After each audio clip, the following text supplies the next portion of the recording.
Olá! Hoje vou fazer um xaropinho caseiro com apenas 3 ingredientes.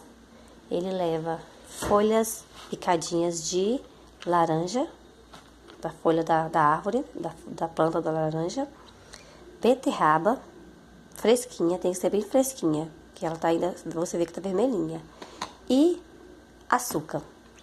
Mistura tudo, fazer rapidinho.